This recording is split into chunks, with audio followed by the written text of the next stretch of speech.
I'll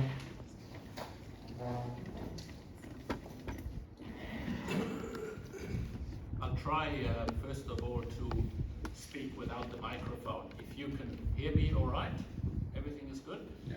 Excellent. Okay. So today's talk, by the way, thank you for inviting me to speak here today. And today I thought I'll give a talk on Master Dōgen's instructions, recommended instructions for Zazen, or Fukan Zazenji, as it's also known. Master Dōgen is a Japanese master. Some of you may know him already. He is very famous because he basically brought the Sōtō school, Cáodòng school in Chinese, from China into Japan. He lived in the 12th, from the year 12, he was born 1200 and he died 1253, so 13th century. So Middle Ages really, when you think about it, Middle Ages. And that is actually, from a Zen point of view, that is still pretty young. The Zen started really in the 6th century in China. And Dogen was a very clever chap. He is known in Japan as one of the foremost philosophers. Even today, he's often compared to with Plato, Aristotle. So he's right up there as far as philosophers go as well. Principally, though, you could say that he was a mystic. He's a mystic, and he a prolific writer. He has written obviously on Zazen or on Zen principally. Basically finding out true nature. He went to China after he first became a monk. He was from a noble background in the sense that he was related to the noble family, the imperial family in Japan, and but he was very drawn towards that, vocation of monkhood. At the time, there wasn't really Zen in Japan. There was a Tendai school. Tendai also was a Chinese school that was taught, and he was not satisfied. And that happens quite often with figures, that he wasn't satisfied with, what he thought was the real Buddha Dharma, discovering that real Buddha Dharma. And so he, one of the questions that he had, and I put that on the introduction to this talk, it's a very famous question, is like, if we all have Buddha nature, why is it that we have to sit? Why do we actually have to? Why do we have to meditate? Why do I have to do all this hard slog? This hard work if everything is already originally pure. And that question drove him from one teacher to another, and eventually it actually drove him to Japan, to China, to discover, to see what they had to say, if you like. And one thing that's interesting about that is that we all know that he was a very, very intelligent man. So it's not about that answer that he was seeking. It's not something that we can just all of a sudden find in a book. Even after he discovered it, he couldn't really, articulate. I mean, he has articulated it, and I'll share some of those articulations with you. But they will not make sense. Just like when he probably started off, some people may have told him what it is, or why that is so. But again, it didn't make sense. And the reason it didn't make sense is because he didn't experience it. He did not truly find out why he needed to keep sitting, even though originally we were already completely endowed with all the answers from the beginning. When he came back, I think it was him. When he came back, one of the what did you find in China was one of the questions, and his answer was nothing. Nothing. And but nothing doesn't mean nothing, as in the way we normally look at nothing. We look at nothing as in there's nothing there at all. But discovering nothingness, is that when when we let go of our discursive thinking, we get into the realm that is often labeled nothing. It's not nihilistic in the sense that it is absolutely gone from with everything, but it is a state of mind that is completely free. When the state of mind is completely free, then there are no boundaries. And if there are no boundaries, well, one of the labels you can give it what is nothing. Other descriptions of that state of mind are the blue sky, or no dust. So this was his quest, and he went to China. He studied with Zheng. He studied with this particular master, and eventually he received Dharma transmission. In other words, the Dharma transmission is a recognition that he has seen the Dharma. He has seen the way it really is. So Dharma, by the way, has got many meanings. Dharma, lowercase d, is usually translated as phenomena, lowercase d. Dharma, capital D, is the way it is. That's the best translation that I've heard. The way it is Dharma, capital D. So having Dharma transmission means capital D Dharma transmission. It didn't mean that he all of a sudden knew all the sutras. It doesn't relate to that. So he had exactly that, or he discovered exactly that, what the Buddha discovered, and what the other ancestors have discovered. In Zen or in Buddhism, we also call that the origin point of Buddhism. The Dharma is the origin point. Dharma, capital D, is the origin point of Buddhism. And for Zen practitioners, that is the goal, to discover that. Nothing less than that. If we get distracted from that goal, we keep coming back to it. So just that's a little bit on Dogen. So he was the Sōtō founder. He brought whatever he learned in China back to Japan. He established new rules. He even modeled his monastery that he built based on the Chinese system as well. And then Zen started taking shape. Now Zen is a translation of Chan. And Chan is a translation of dhyana in Sanskrit, or jhana in Pali. And it simply means meditation. We have this concept about what Zen is or what Chan is, but actually it simply means meditation, very simple. The Sōtō school since then has of course flourished in a big way. The competitor was the Rinzai school, but I won't talk too much about Rinzai or Linchi today. And today there are still 14,000 monasteries or temples in Japan. So it's quite a lot. It's had a huge influence in Japan. So let me just start off by going through this. You all should have a copy here, line by line. Universally recommended instructions for Zazen, translated by Carl Bielefeld. Carl Bielefeld is a Sōtō scholar based in, I think he's in California. So universally recommended instructions for Zazen. I'd like to also to look at, as we're going through that, look at this through the prism of practice verification. Like we all might have, if you haven't got a practice yet, this might not necessarily make sense, but those of you that have a practice, in other words, a meditation practice, or those of you that have the goal of finding the Dharma, or realizing the Dharma, okay? Practice verification is very important to keep on track. Without that, we can easily get sidetracked. The example that I often give is, if you go into a car, you've got to have a destination like Melbourne. We all can drive, but without a destination, we are not getting there. And it's the same in meditation. We can all meditate, and we can all have many, many reasons to meditate.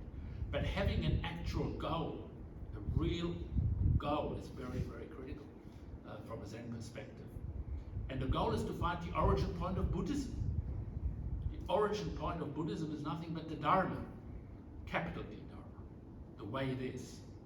And so having that goal is like, it somehow is like seeing waypointers that continuously set us back onto the path if we fall astray, if we get lost a little bit. So that's why that is very important. So it says here, going back to practice verification is nothing other than checking in. Am I doing it correctly? Am I still on the right path? So the way it starts off, the way is originally perfect and all-pervading. And it's right there in front of you in that chant. The way is originally perfect and all-pervading. So he starts off straight away with that. That was his question, why do I have to sin?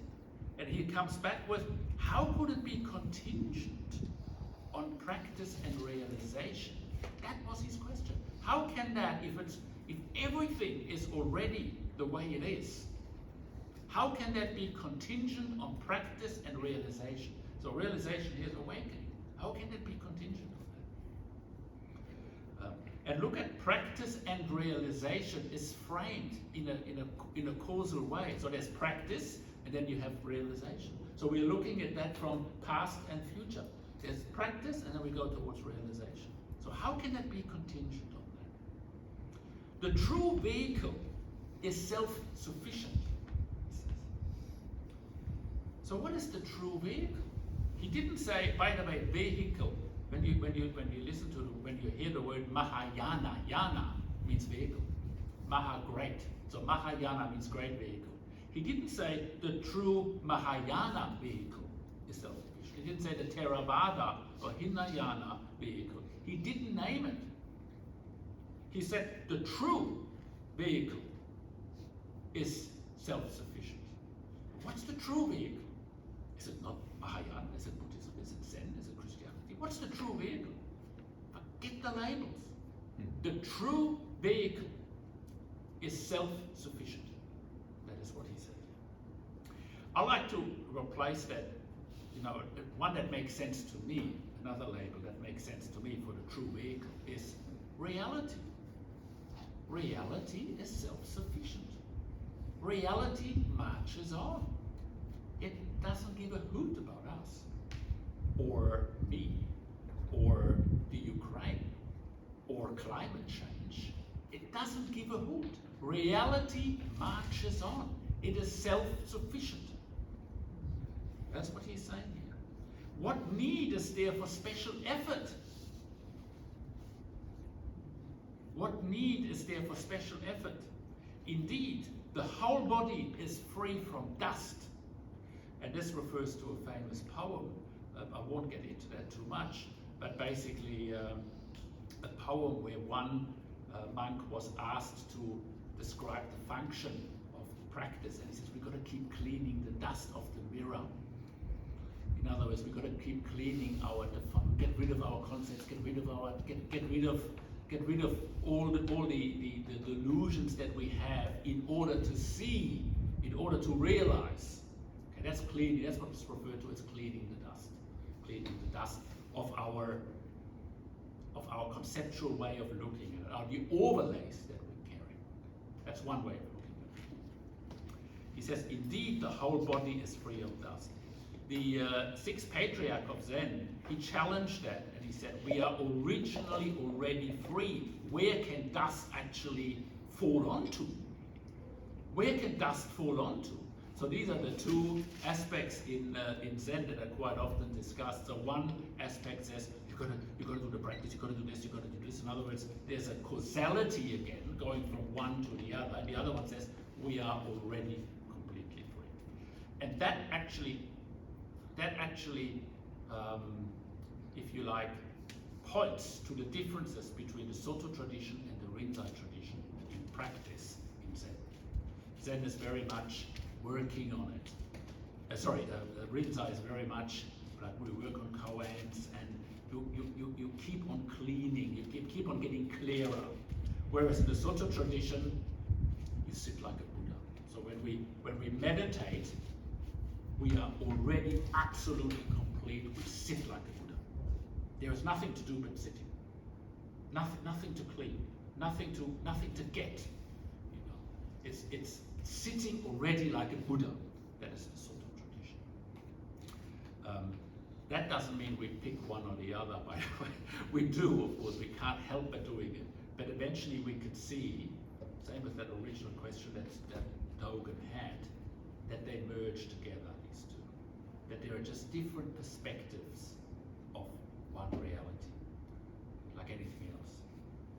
I'll get to that in a minute. Then he goes on, who could believe in a means to brush it clean? You know, who can believe in a means to brush it clean? It's like, okay, let's clean up reality. Who wants to get a bucket and let's get some soap and let's clean up reality? And that's what we do. We want reality to align with the way we see it or want to see it.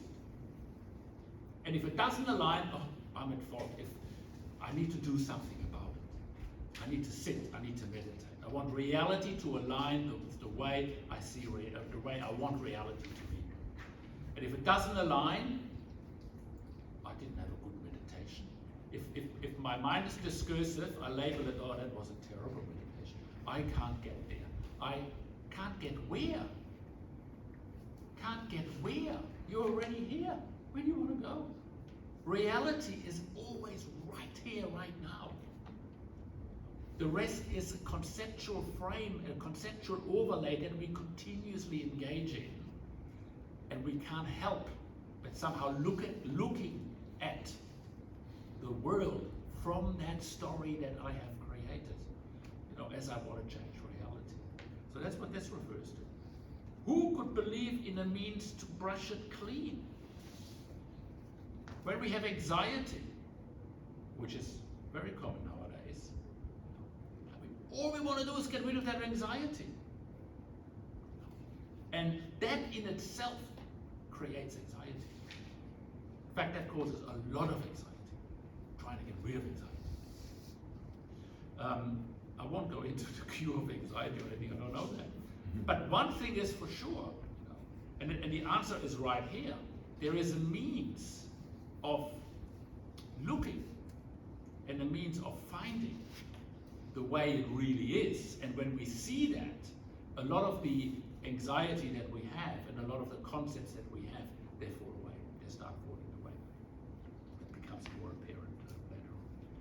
It says, it is never apart from this very place. What is the use of traveling around to practice? It is never apart from this very place. That is now, right now. I remember once, I shared that a few times, traveling in a plane, and it became so clear that I cannot go anywhere. And here I was flying 1,000 kilometers an hour, you know, in the sky.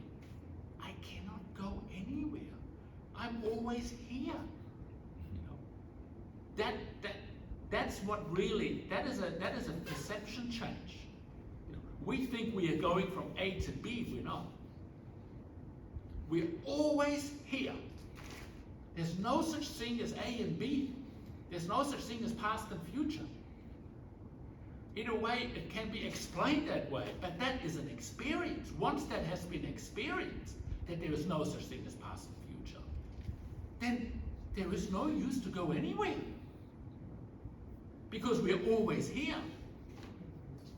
So, of course, we tend to look at our goals, and we somehow project into the future and see how our goals align with that, and somehow try and make things happen. You know, that is what I call our functional mind. Of course we do that. But there's another aspect of our mind. Our mind can actually see that there's no such thing.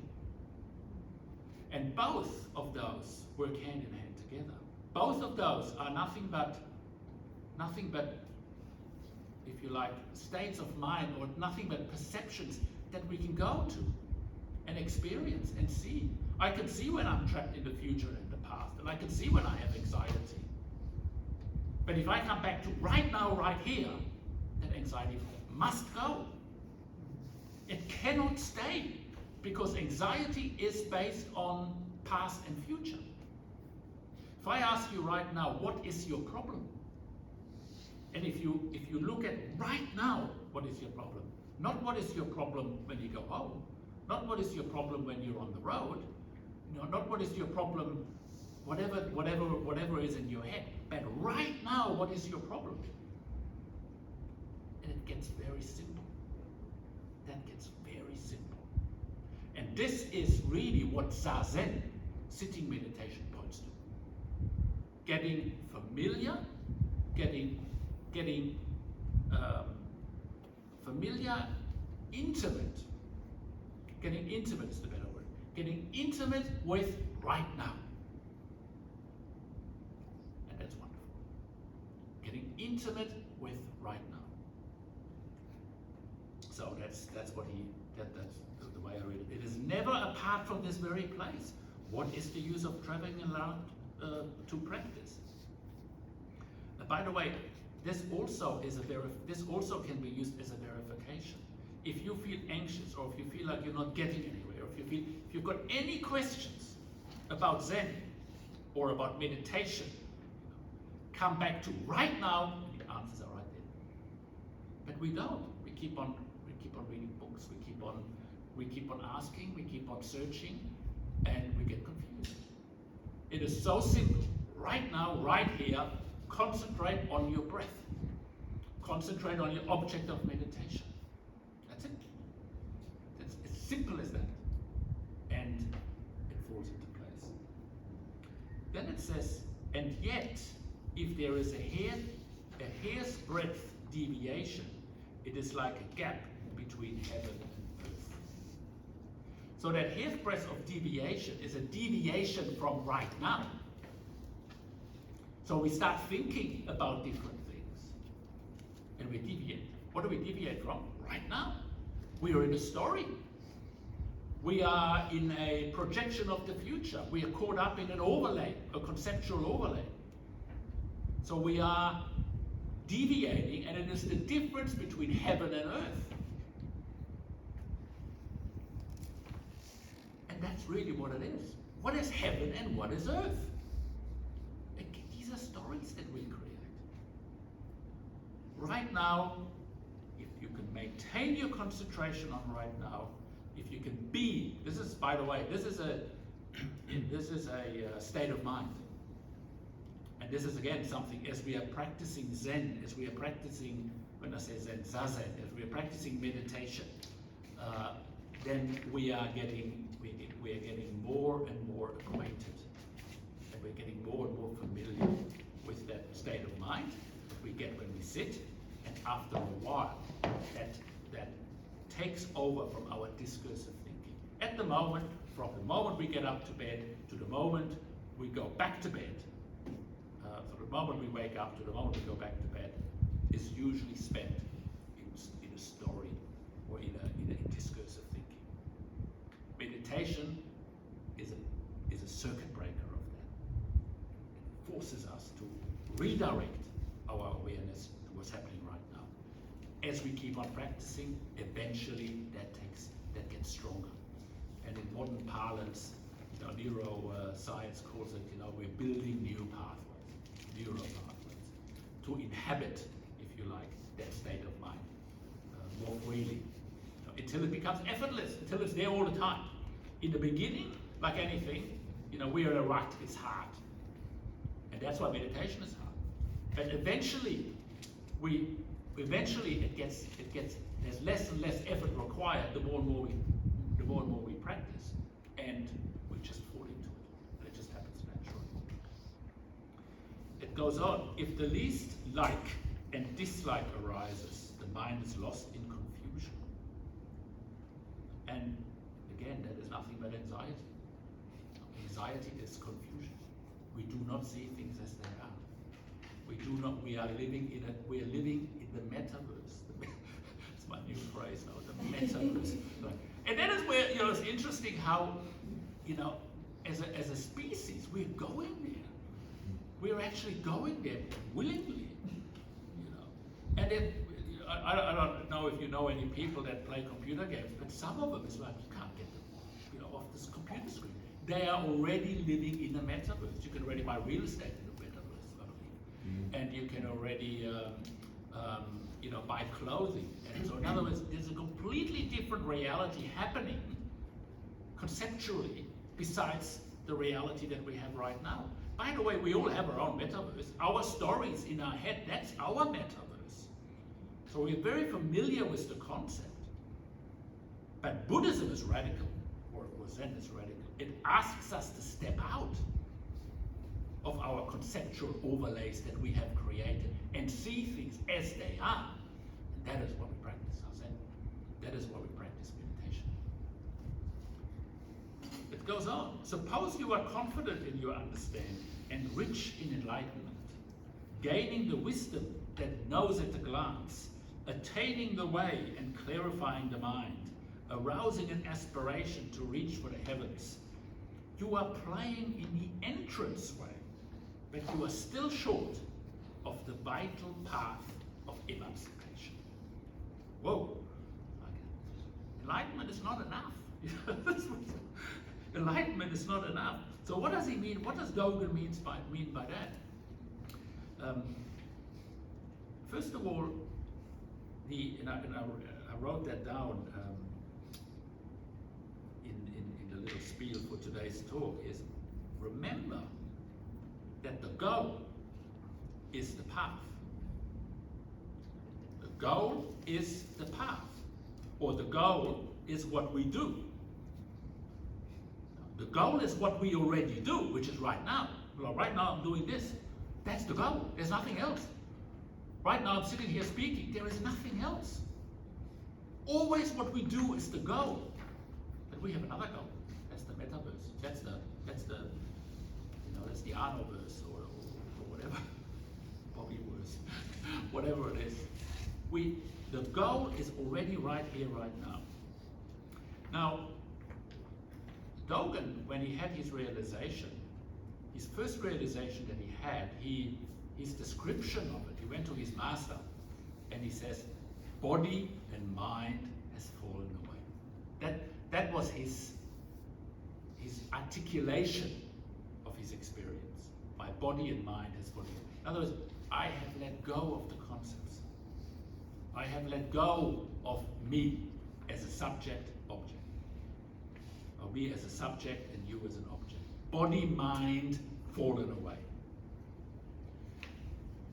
But he wasn't happy with that. He says there is more to it. There must be more to it than that. And by the way, in Zen, that is the entrance way. This is what he's referring to right here.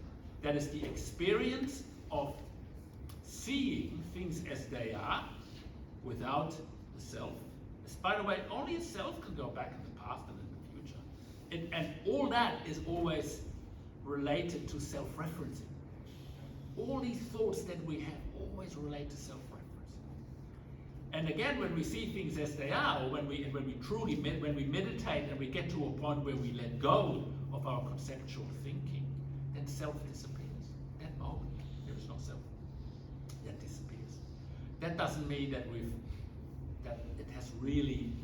really embodied that yet. We might have had an experience of that, but that needs to be embodied. And so Dogen, when he had that experience, he said to his master, body and mind fallen away. But he wasn't happy. He kept sitting. He kept pushing himself. And eventually he had another experience. And he articulated this way. He went back to the master and he said, fallen away, fallen away. Fallen away, fallen away. So what that means is that the concept of body and mind falling away has fallen away. Fallen away has fallen away. That's another level yet.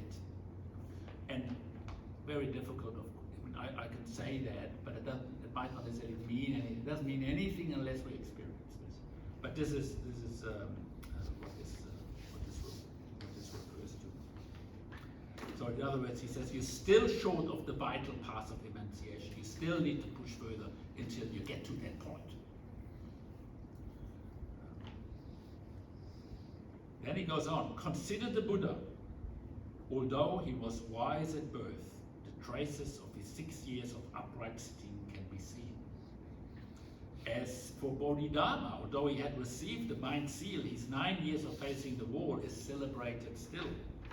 If even the ancient sages were like this, how can we today dispense with wholehearted practice? And this quite often, Sōtō was criticized, and to some degree even still today, for that sense that once you've had a realization, or even if you haven't had a realization, because we are already Buddhas, that does not mean that we don't sit. That doesn't mean that we don't strive. It's like having a goal to have no goal. It's like we need to get to the point where the concept of goal or getting anywhere needs to fall away. That is really difficult for us, because we are, our functional mind is consistently trapped in this worldview, in this way of looking at things from a past and future, and from a practical, transactional way of looking at things. But actually, in order to go past that, we need to let that go. We need to let go of that within the context of what we're doing. So we need to let go of the go within the context of having a go. Not an easy thing to do. And the only way that you get your head around it is to do it. Not to think too much about it, because otherwise you get into more and more metaphysics, and you get into more and more problems. Because the mind can only go so far with logic. Logic always needs to have an opposite. Here we're going beyond that. That's where the practice goes. And so this is what this refers to. Therefore, put aside the intellectual practice of investigating words and chasing phrases, and learn to take the backward step that turns the light and shines it inward. So the backward step is like, look inside. Look, don't look outside, as in discover really what is this. Look inside. If we keep on looking on the outside, we are reinforcing self all the time. We are looking for outside, for outside answers. Look inside. It goes to the backward step that turns the light and shines inwards. Body and mind of themselves will drop away. It happens by default. If we do that, if we keep sitting, body and mind will drop away. All we have to do is keep on doing it. It happens by default. And your original face will manifest. Whatever that means, our original face. Many, many things have been written about our original face, true self. I myself talk about it in the introductory lectures. These are concepts that we use in order to somehow make sense of it. And it will fall away. And you realize what Dogen realized when he had his experience in China. If you want to realize such, go to work on such right now. Go to work on such right now. This is also interesting because a lot of people wait. What are we waiting for? This is such a, we as human beings, we tend to wait. Wait until the mortgage is paid off. Wait until I get the new car. Wait until I've got my studies finished. Wait until I retire. We wait. Wait another life for enlightenment. Go to work on such right now. And by the way, it's very enjoyable. It's most people that come to Zen, they see Zen as a hard practice, as in they see Zen as a meditation practice on the cushion, which can be quite hard, depending on how our monkey mind is operating. But actually, right now, is always with us. Doesn't matter whether we're driving in the traffic, whether we're doing some shopping. The practice is always with us.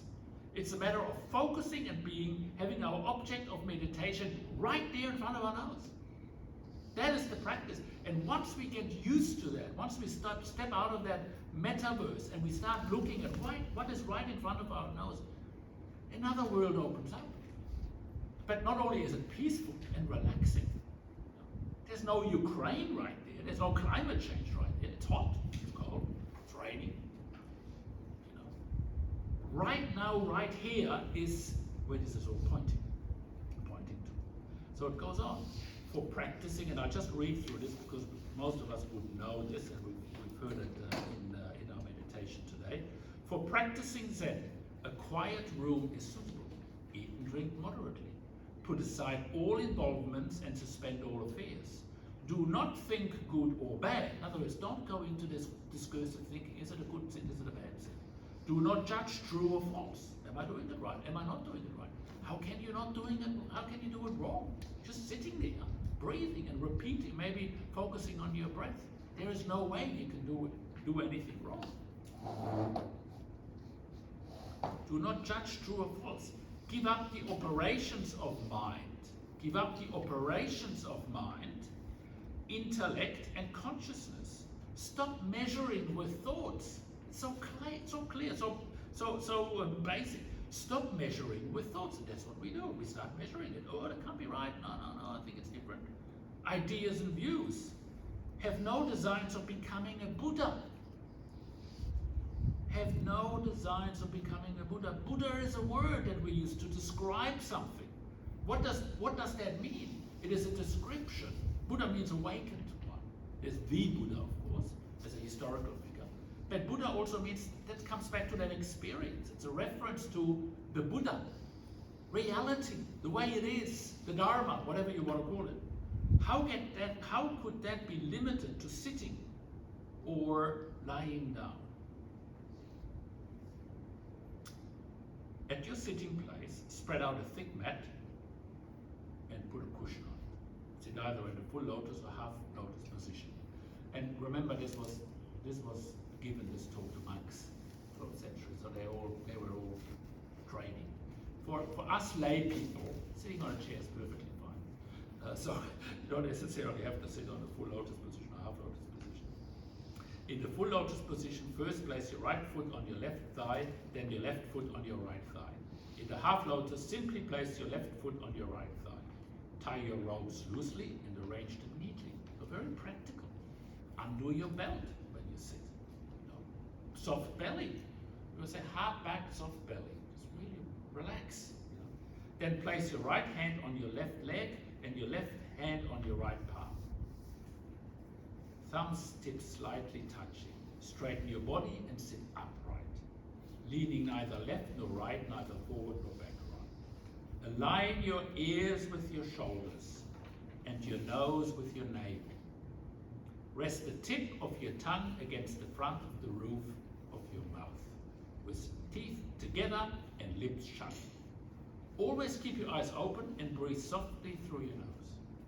Some people close their eyes. I mean, this is the tradition of Dogen, so they leave their eyes open. Some people close their eyes.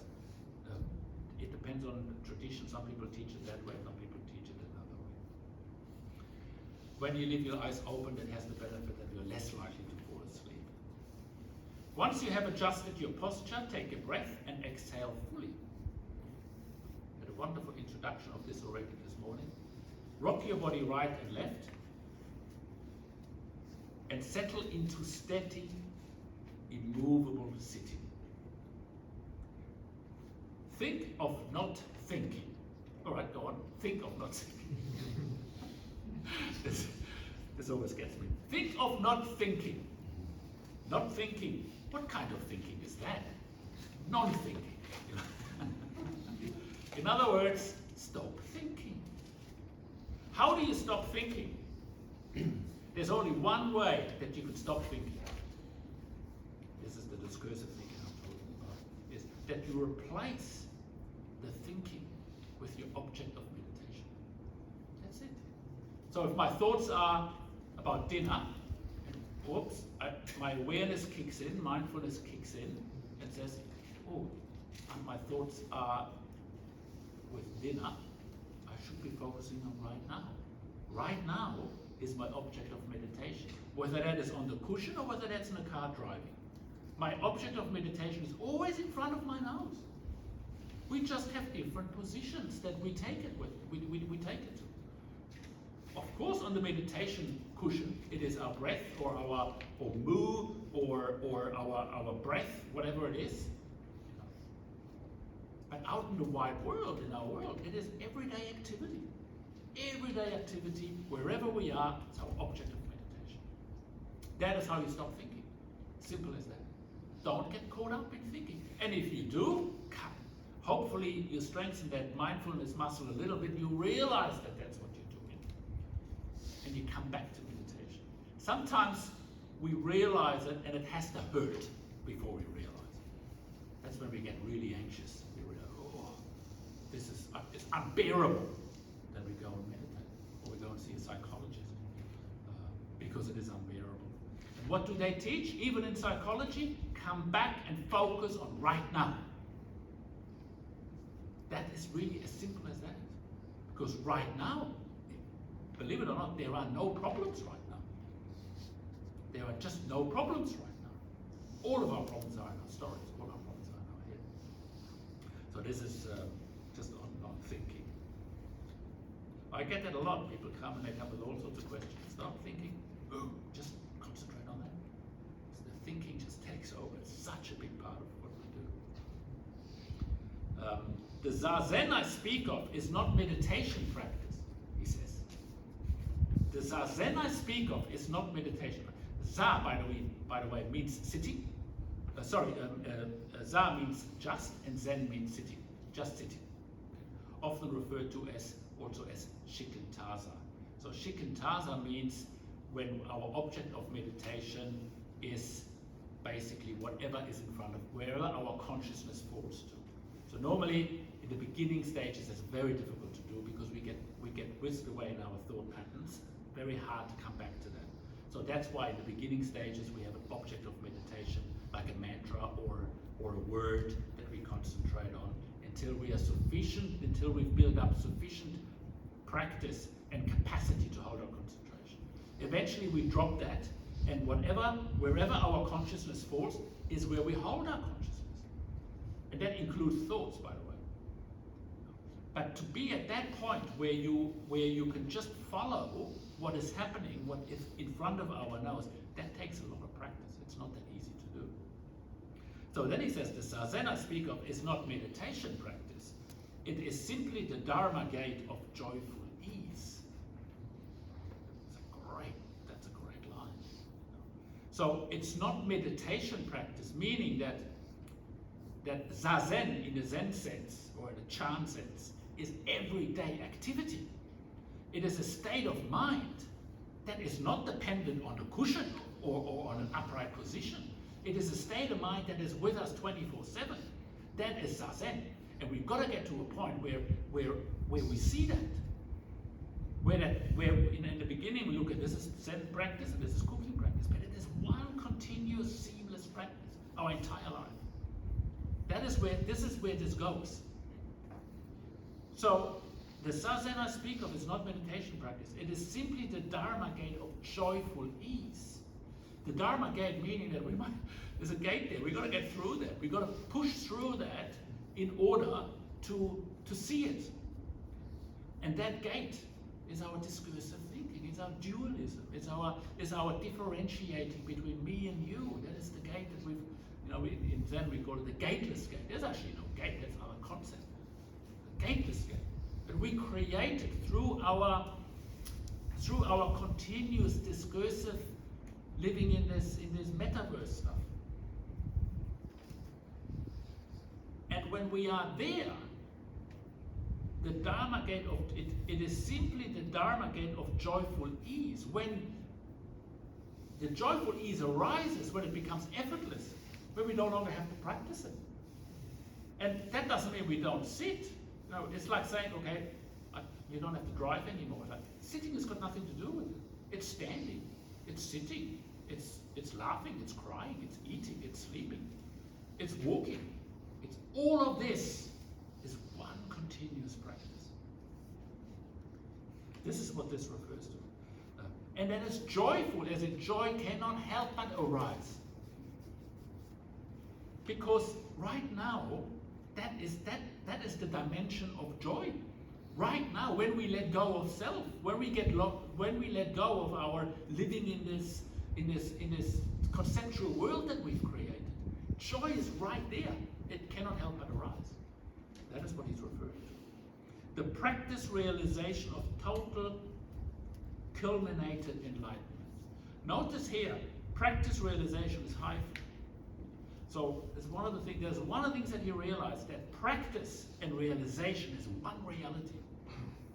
He called it, Dogen called it the circle of the way. We look at things in a linear way. So there's practice, there's further practice, and we're getting a little bit better here, and there's enlightenment right at the end of the tunnel. No, that's what he discovered. There's no linear. Everything happens simultaneously. But of course, it's easier said than done. That is the goal of our practice, is to see that, to get to a point where we really truly see it. Another label that I like for that is just being. Being. Everything happens with being. But it doesn't matter what happens, it's all being.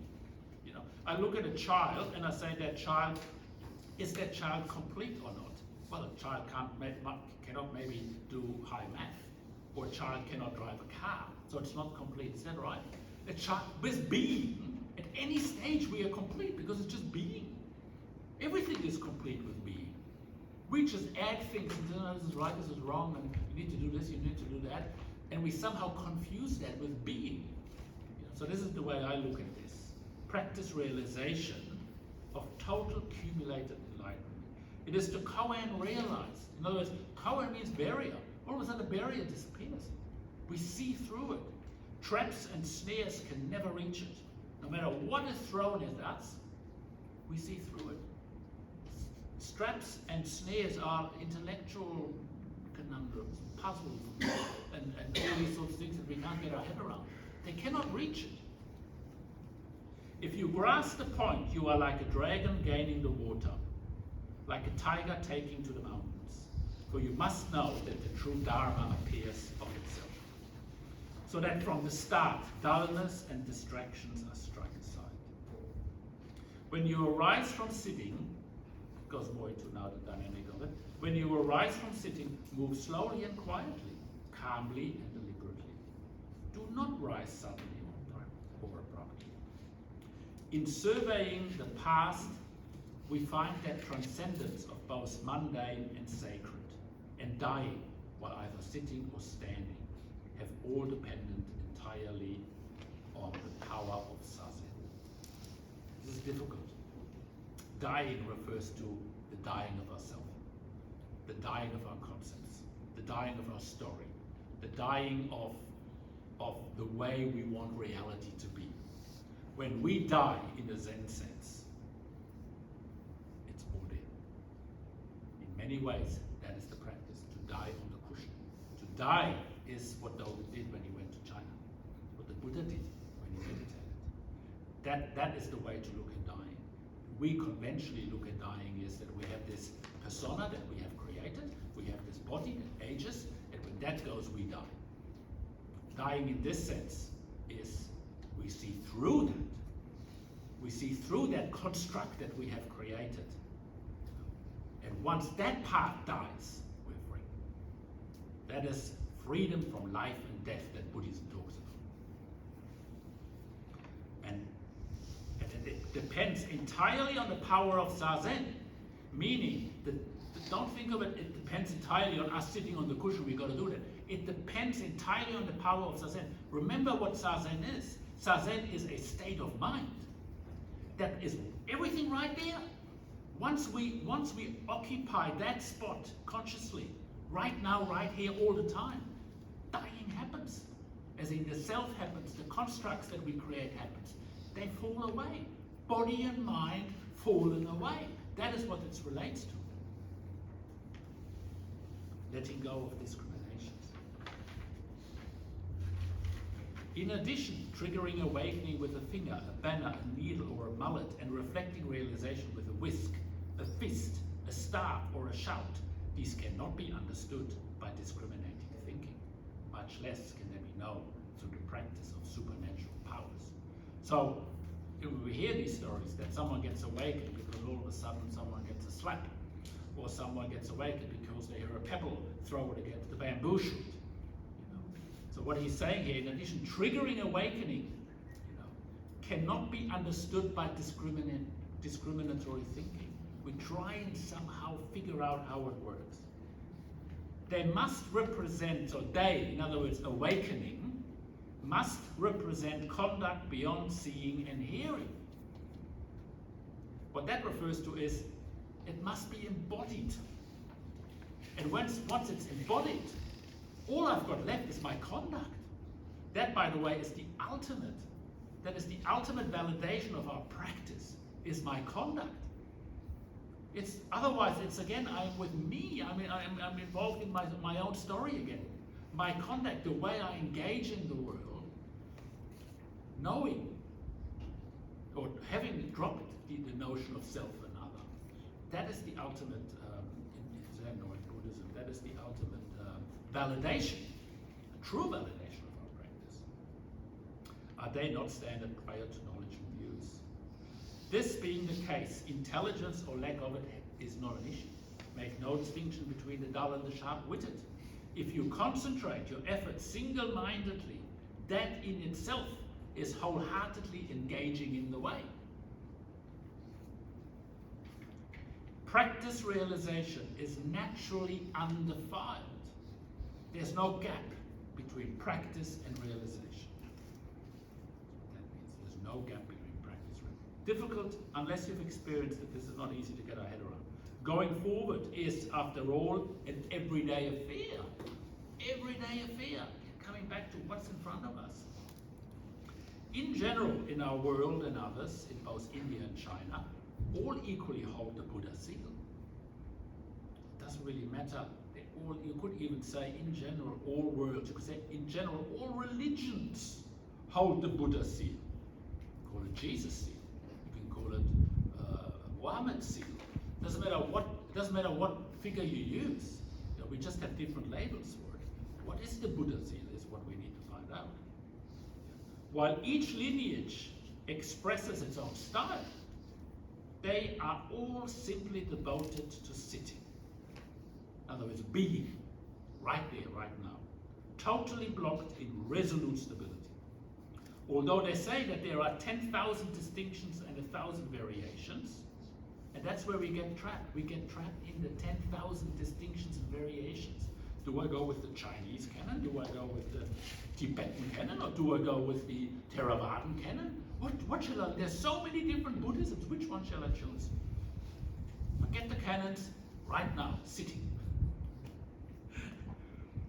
They just wholeheartedly engage the way of Zazen.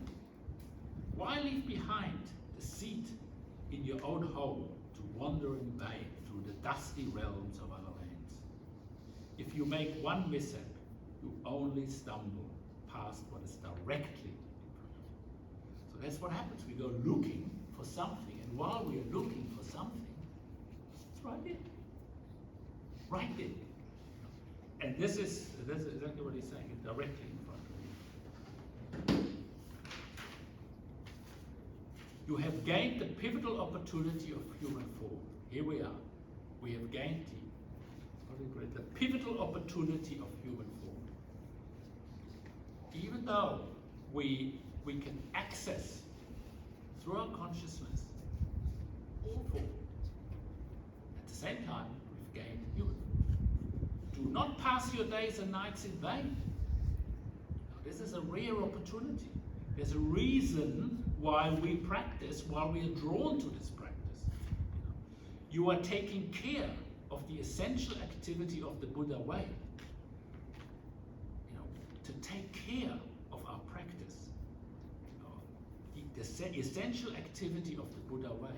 In other words, we make that a priority. This is important for some. We in management, there's this thing, people do what is urgent and not what is important. So people run around and this is urgent, this is urgent, this is urgent, but they forget what's important. It is in every activity. What is really important in your life? What is really important, focus on that. And if this is not really important, then I wonder what is. Who would take wasteful delight in the spark from a flintstone? Wasting our time, just like a spark of a flintstone. Our life is just gone like that. Besides form and substance are like the dew on the grass, the fortunes of life, like a dart of lightning, emptied in an instant and vanished in a flash. So the final paragraph. Please, honored followers of Zen, long accustomed to groping for the elephant. So this goes back to a sutra where everyone is groping for the elephant and only sees part of it, and they can't see the elephant because it's so big. They only look at the leg. They're the elephant. There's this, and another person that looks at the tail, says the elephant is there, but they haven't really seen the elephant. So that's what this refers to here. Please, honored followers of Zen, long accustomed to groping for the elephant, do not doubt the true dragon. Do not doubt the true dragon. What's the true dragon? Right now. Do not doubt the true dragon. Devote your energies to the way of direct pointing at the real. In Zen we call it also the fact. Point to the fact. What is the fact? Revere the one who has gone beyond learning and is free from effort. So we have models. And of course he's referring to Shakyamuni Buddha here. Accord with the enlightenment of all the Buddhas. Succeed in the samadhi of all the ancestors. Continue to live in such a way and you will be such a person. The treasure store will open of itself. Nothing we need to do. We just practice this way. And you may enjoy it freely.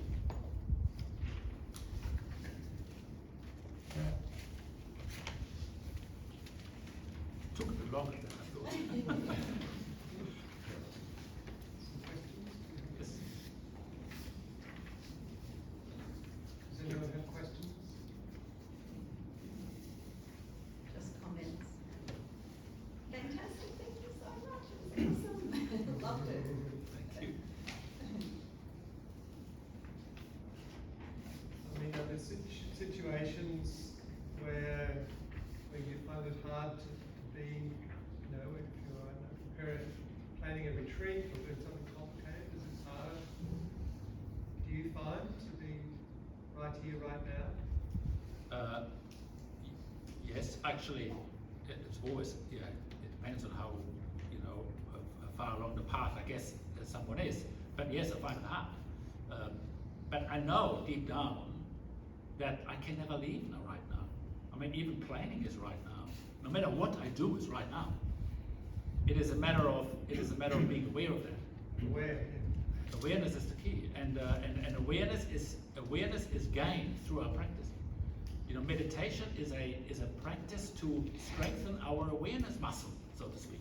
Just like we have the muscles when we lift weight, we need to somehow practice our ability to focus on right now.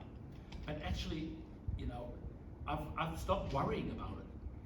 I don't go there anymore. I used to. And it's like, but the signals come. As soon as I get stressed, I think, whoops, why am I getting stressed here? That's because I am caught up. And I come back again to what's happening right now. That's like that. Yep. And I like the idea of taking the backward step and focus more inside than Yes. outside.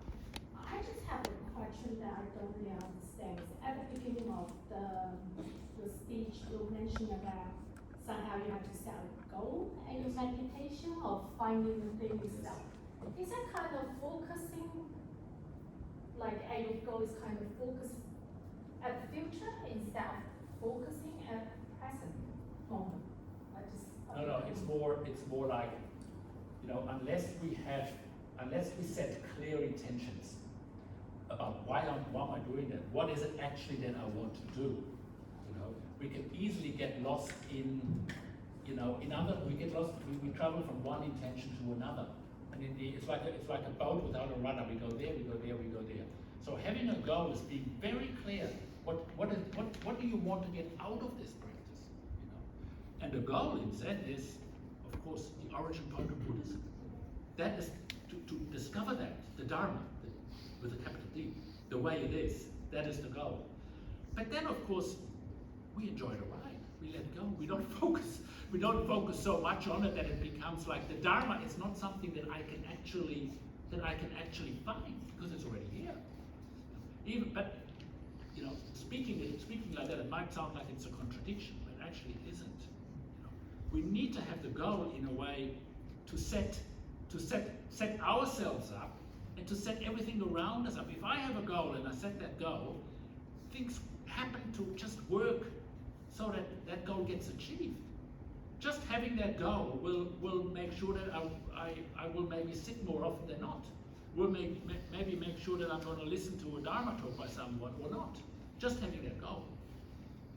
So that's what I mean by that. But in meditation practice, the goal is different. It's about right now. It's about having your focus on the object of meditation. You know, that is the goal of meditation practice.